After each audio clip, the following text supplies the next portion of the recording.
Bonjour et bienvenue dans Archi-Urbain, l'émission qui vous parle d'architecture et d'urbanisme. Au menu de cette émission, je vous entraîne dans le nouveau mall, le nouveau quartier commercial de Bruxelles, Docks Bruxelles, qui a ouvert ses portes le 20 octobre dernier. C'est un grand succès, vous en avez déjà certainement entendu beaucoup parler. On va se focaliser bien évidemment sur l'architecture aujourd'hui et en compagnie de Olivier Waite de la société Equilis. Equilis, c'est le promoteur du projet. Tout à fait. Donc Equilis, c'est une société du groupe Mesdac, fondée par Karl Mesdac, l'actionnaire principal avec ses cousins Eric et John. Et donc c'est Equilis qui a développé ce projet, financé ce projet. Alors, vous développez ça depuis pratiquement 2006. Oui, tout à fait. La première fois qu'on est venu sur ce terrain, c'était janvier-février 2006. La volonté, c'était de faire quoi? Alors, la volonté au début de faire du commerce, parce que c'est le core business quand même d'Equilis à la base. Et en venant sur ce terrain, on avait identifié que dans le nord de Bruxelles, il manquait du commerce. Donc on a commencé à imaginer, d'abord c'était un petit projet de 20 000 m², assez, on va dire, relativement basique. Et puis on a fait une étude de mobilité et on s'est rendu compte qu'il y avait des possibilités d'accéder facilement sur ce terrain. Et donc on a commencé à imaginer un projet plus grand, d'abord 30 000, etc. pour finir par cette finalisation de 61 000 m² qui est Docks Bruxelles. Alors c'est un projet un peu particulier parce qu'on se retrouve quand même dans un terrain, on voit d'ailleurs un vieux bâtiment derrière nous, c'est les anciennes, je veux dire l'ancien bassin industriel de Bruxelles. Figure-toi que j'ai filmé ma toute première émission d'Archi-Urbain et c'était en 2006. Ici, avec Guido van der Hulst. On en parlera de ça un peu plus tard dans Archi-Urbain. Très vite quand même, vous avez eu l'envie de changer ça et de faire le grand pôle que l'on connaît aujourd'hui. Comment s'est fait la rencontre avec le bureau d'architecture? Alors, avec nous, on a très vite travaillé avec Art & Build, Oui. Le bureau d'architecture, pour développer ce projet. Oui. Il faut savoir qu'à la base, on avait un autre projet qui était un projet complètement ouvert. Donc, il n'y avait pas de tout, c'était juste des auvents partout. Il y avait du parking au rez-de-chaussée, du parking au -1. Et puis, suite aux études d'incidence, quand on fait un projet d'ampleur, on a un périmètre à demander et des études d'incidence qui sont assez longues. Et donc, ces études se font avec des représentants de la région et ils nous ont eux-mêmes demandé de garder la mémoire du site. Oui. Et on a réfléchi ensemble, on s'est dit que c'était une très bonne idée. Et donc, on a décidé de garder ce bâtiment qui est à côté de nous, donc qui est une ancienne indiennerie, on appelle aujourd'hui la cathédrale due à sa forme élancée. Et on en a fait finalement la pièce centrale de Docks Bruxelles et je trouve que c'est une très grande réussite. Ça nous a obligé de mettre le parking en sous-sol, du coup d'avoir quelque chose de beaucoup plus urbain, de beaucoup plus naturel. Cette place publique qui est à l'extérieur, on voit il y a du monde autour de nous et ça fonctionne très bien. Alors Olivier, je te propose que l'on se quitte quelques instants. On va retrouver les architectes qui vont expliquer un peu plus en détail le projet. On se retrouve il y a quelques mois d'ici. Le centre n'était pas encore complètement terminé. On regarde ça et puis on se retrouve pour voir ce que c'est devenu. Merci Olivier.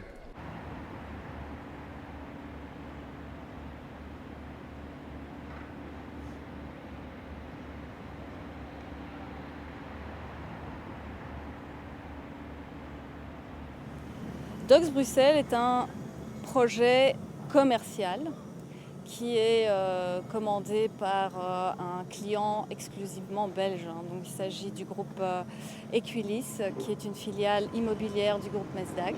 Je pense que Docks, c'est un lieu d'échange. C'est un lieu de vie, c'est un lieu de pratique collective et soutenu par un agent économique qui est le commerce. Docks Bruxelles, c'est d'abord un quartier. On l'a construit comme un quartier avec des places, des rues. On n'est pas du tout dans le schéma d'un pôle commercial classique. On n'est pas dans un mall fermé. On est dans un espace qui s'apprend à une ville, qui ressemble à une ville. Pour ceci, on a aussi créé des percées visuelles depuis le mall vers le canal. On n'est pas entouré uniquement de bâtiments, mais on a l'appel de l'extérieur. On voit la ville, le tram qui passe, les arbres qui changent de couleur en fonction des saisons. Et on déambule au travers de ce projet pour aller d'un endroit à un autre avec des activités très diversifiées. C'est vrai que c'est un endroit stratégique parce que c'est une entrée de ville, que cette entrée de ville n'était pas perceptible. C'est-à-dire qu'on longe, en sortant de l'autoroute, l'ancienne autoroute d'Anvers, on longe le Palais Royal, puis on arrive sur un pont, le pont Van Praat, qui a une fonction, je dirais, purement de mobilité, mais il n'y a pas de milestone. Et on trouvait que c'était important, grâce à Docks, de montrer qu'on rentrait en ville. On avait une difficulté, c'est comment liaisonner le niveau des quais avec le niveau du boulevard Lambermont qui est 7 mètres plus haut. Et on avait une rupture urbaine à cet endroit-là. Et tout le projet est construit de manière à résoudre cette rupture urbaine en initiant une promenade pour le chaland qui soit naturelle entre le haut et le bas. Et cette promenade, elle se fait au travers notamment des espaces publics et de l'approche paysagère, toute l'approche paysagère qui fait que naturellement on va descendre ou remonter au travers du projet de quartier.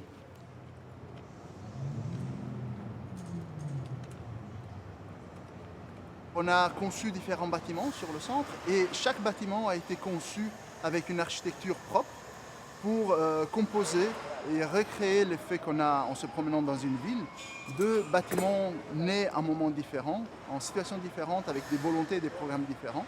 C'est pour ça qu'on retrouve plusieurs architectures différentes dans un même complexe.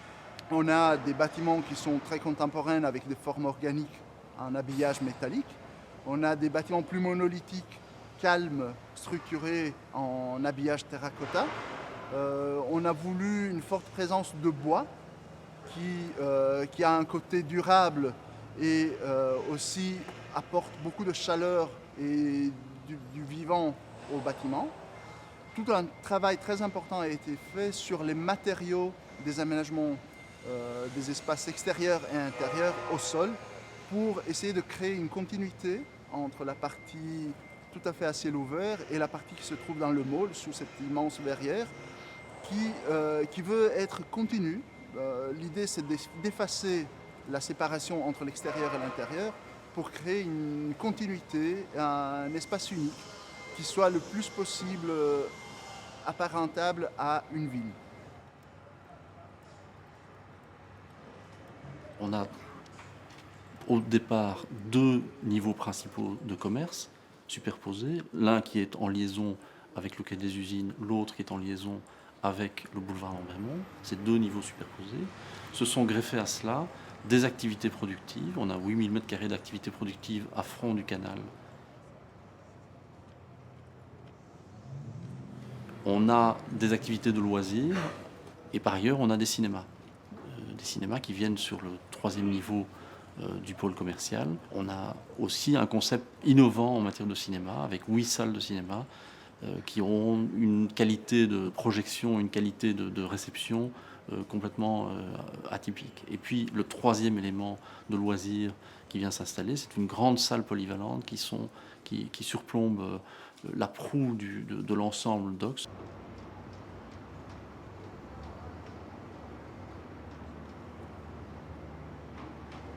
Le centre commercial, c'est une chose, mais il y a une crèche, il y a des bureaux, il y a d'autres fonctions également qui sont prévues, comme un musée également, justement, sur l'histoire de Gaudin. Si je complète effectivement, on a encore 7000 m² de bureaux, donc il y aura de la vie de travailleurs en plus des commerçants à Docks Bruxelles. Et donc c'est vraiment un espace qu'on voulait un véritable lieu de vie, qui soit ouvert le matin dès 8h du matin. On peut prendre son petit déjeuner, on peut aller dans les magasins, il y a un magasin alimentaire, on peut déjà faire ses courses. Mais ça ouvre jusqu'à 2h du matin, vu que l'espace Cohesio événementiel est ouvert plus ou moins jusqu'à ce moment-là. C'est ça. Et donc en fait, on a créé ce projet en imaginant aussi un quartier à côté, qui devrait se développer dans les prochaines années. Alors ça va peut-être encore prendre du temps, mais la volonté c'était de faire un lieu de vie d'un espace qui était quand même un chancre industriel. Est-ce que tous les nouveaux projets dont on entend beaucoup parler, notamment le développement de commerce au Ezel avec Néo ou alors plus en périphérie, est-ce que c'est quelque chose qui vous fait peur ou bien vu le succès depuis l'inauguration, vous vous dites ben non, on est dans le bon, on avait raison de le faire? Alors, on est dans le bon, on a eu raison de faire Docks Bruxelles. On voit le succès aujourd'hui commercial que c'est qu'il y a une véritable attente des clients. moi j'entends parler certains clients qui disent ah merci, dans le quartier on n'avait rien, on était un peu le parent pauvre délaissé. Mais aujourd'hui ils ont quelque chose de qualité. D'ailleurs pour moi le plus beau centre commercial de Belgique et un des plus beaux en Europe. Et donc, alors l'arrivée des autres centres, mais il faut savoir qu'on en parle depuis des années d'autres centres. Ça reste qu'on a des projets qui n'ont pas encore de permis, donc on verra bien quand, s'ils ouvrent et quand. Maintenant, de toute manière, il y aura plusieurs années avant que ça ouvre. Il faut déjà les construire. Et donc, Docks Bruxelles aura assis sa clientèle. Maintenant, Et peut-être que le commerce aura changé aussi. Oui. Quand vous avez imaginé ça, je sais pas, je sais qu'il y a un Samsung Store ici. On n'aurait jamais pu imaginer qu'il soit client puisque les smartphones n'existaient pas. C'est ce que je disais donc en 2006 quand on a imaginé le projet, l'iPhone n'existait pas. L'iPhone est arrivé, on a été commercialisé en juillet 2007. En 2008, il y avait 20% de la population belge qui commandait par Internet. Aujourd'hui, on est à 54%. Ouais. Et si on prend les plus de 15 ans, on est à 75%. Donc ça change complètement. Comment sera le commerce dans 6 ans? Je ne sais pas le dire. Et c'est là où il faut être prudent, essayer d'anticiper et voir comment le monde évolue, quoi. Alors, on va s'occuper un peu de loisirs pour parler du projet White. Mais pour ça, on va se donner rendez-vous la semaine prochaine sur BX1 pour une nouvelle émission. On va se focaliser principalement sur l'offre cinéma de Docks Bruxelles. Olivier, je te remercie pour ces explications. Quant à nous, eh bien, vous savez que vous pouvez voir et revoir cette émission sur www.archiurbain.be. Et à bientôt. Au revoir. Merci.